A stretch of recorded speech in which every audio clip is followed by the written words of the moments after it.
Hello बच्चों, let us read this question. This question says, consider the following gases and their corresponding values of A given in brackets.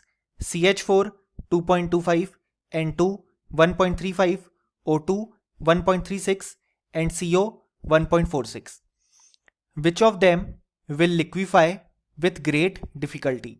और हमारे options हैं, option A CH4, option B O2, option C CO, option D N2.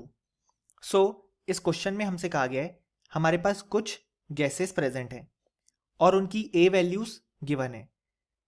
अब हमसे कहा गया है कि इनमें से कौन सी गैस लिक्विफाई होगी विथ ग्रेट डिफिकल्टी, यानी कि किस गैस को लिक्विफाई करने में हमें ज़्यादा डिफिकल्टी आएगी.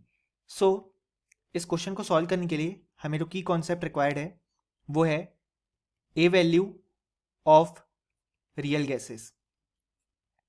अब यहाँ पे जो हमारे पास रियल गैसेस के लिए ए वैल्यू होती है वो रिप्रेजेंट करती है उस गैस का अट्रैक्शन फैक्टर, यानी कि जिस गैस के लिए ए की वैल्यू हायर है उसका ये मतलब है कि उस गैस के लिए जो फोर्सेस ऑफ अट्रैक्शन है बिटवीन इट्स मॉलिक्यूल्स वो हमारे पास ज़्यादा हैं.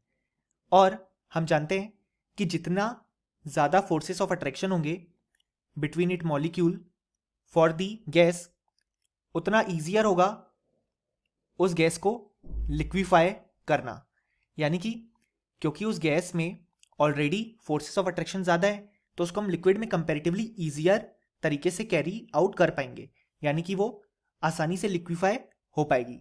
अब अगर हम देखें तो हमारे क्वेश्चन के लिए अगर हम ए वैल्यू का कंपैरिजन ऑर्डर लिखें तो सबसे ज़्यादा a value for CH4, then for CO, then for O2 and last में फॉर N2.